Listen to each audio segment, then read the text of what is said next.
Kalau menurut saya, ini kan kita negara-negara hukum, ya. Sebuah institusi KPK itu kalau sudah memang menyatakan atau praduga, itu kita sebagai warga negara yang taat kepada hukum, apalagi seorang pejabat, ya, itu kita harus datang sebagai ksatria atau pemimpin, harus kita bertanggung jawab atas mau tuduhan atau memang itu sudah terdakwa, itu harus dipertanggungjawabkan. Memang dengan isu-isu atau yang berkembang di media massa, kita lihat katanya beliau lagi sakit. Gubernur Papua ini LN lagi sakit. Jadi kalau memang benar dari dokter atau dari kesehatan sudah menyatakan bahwa sudah sembuh kesehatan beliau, ya harus, negara ini kan tidak boleh kalah. Negara itu kuat. Bagaimanapun caranya itu harus dipertanggungjawabkan. Karena ini biar menjadi contoh atau pelajaran bagi pejabat-pejabat lain di Papua. Jadi nggak ada yang kebal hukum. Semua harus bertanggung jawab. Ini kan Gubernur Papua. Nah, yang sedang terjadi adalah penemuan-penemuan yang sudah dilakukan sekian lama oleh KPU Pusat. Nah, sehingga KPU Pusat dalam hal ini mereka yang bisa bertindak untuk melakukan gratifikasi ini sesuai dengan hukum yang berlaku. Nah, kita masyarakat hanya bisa lihat saja. Nah, sampai hari ini 2 kali pemanggilan tidak bisa manggil di pusat. Nah, berarti ini kan kita semua masyarakat serahkan kepada pemerintah pusat, dalam hal ini KPK. Muncul pertanyaan hari ini, kenapa belum bisa datang panggilan pertama dan kedua? Udah panggilan kedua ya. Mengapa tidak bisa datang? Karena di sana ada pro dan kontra antara masyarakat yang pro kepada Pak Lukas NMB Gubernur, dan ada masyarakat yang kontra. Kalau masalah taraf ekonomi orang Papua, ini kembali lagi daripada elemen-elemen pemerintah, apakah mereka di sana benar-benar melihat, memantau sampai kepada daerah-daerah terpencil. Ini sebenarnya tugas daripada pemerintah juga. Aparat-aparat atau perangkat-perangkat pemerintah di sana kerjanya sampai di mana? Kenapa itu terjadi? Sedangkan uang atau dana atau apapun yang dari pusat tuh sampai di sana. Tapi kenapa tidak sampai? Jadi ini kontrol dari pemerintah juga saya rasa harus dipertanyakan.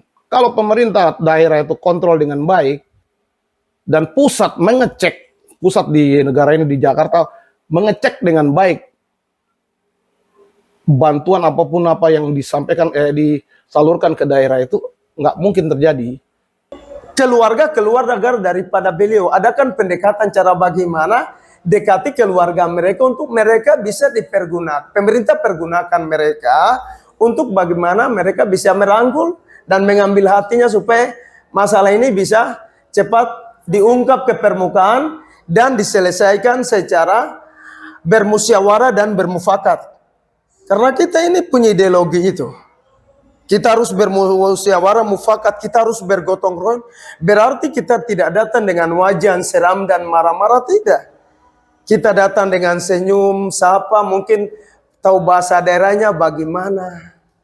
Supaya orang itu hatinya senang, berarti mereka dari pusat ini, mereka ini saudara kita. Ya harus, pendekatannya ini yang harus penting. Tidak boleh keluarkan surat terus datang Bapak, kami mau datang tanggap Bapak Rio, tidak bisa.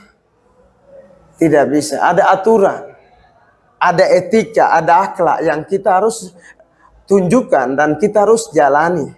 Tunjukkan kepada masyarakat Indonesia lain di wilayah lain. Nah, makanya pemerintah pusat hari-hari ini harus bijaksana. Dalam hal ini memilih orang-orang yang tepat untuk bisa datang ke sana berbicara secara musyawarah dan mufakat. Sehingga hati masyarakat itu senang dan Kita menunggu kesehatan dari Bapak Gubernur. Setelah itu pemeriksaan itu bisa berlangsung secara hukum. Nah, jadi wejangan saya sebagai tokoh agama Kristen, pendeta, dia harus mengakui perbuatan itu. Kalau salah dia katakan saya salah. Ya kalau katakannya tidak, katakan tidak. Ya di atas ya dan tidak di atas tidak. Supaya masalah ini selesai, supaya penyakitnya sembuh. Dan dia bisa bekerja kembali seperti biasa. Karena negara kita ini kan menjunjung tinggi Pancasila, Undang-Undang Dasar 45, Bhinneka Tunggal Ika, dan Negara Kesatuan Republik Indonesia. Dalam hal ini apapun yang kita urus di negara ini harus berdasarkan musyawarah dan mufakat. Ada gotong royong. Supaya negara ini ke depan kita bergandengan dan negara ini menjadi negara yang baik dan maju untuk kita bersama generasi ini ke depan dan di mata dunia. Gubernur saya,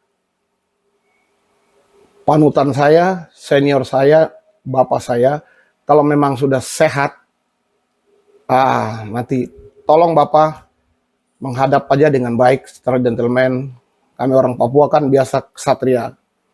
Kami tukang perang, kami berani bertanggung jawab. Jadi tinggal sesuaikan aja dengan panggilan dari KPK. Demikian, Bu.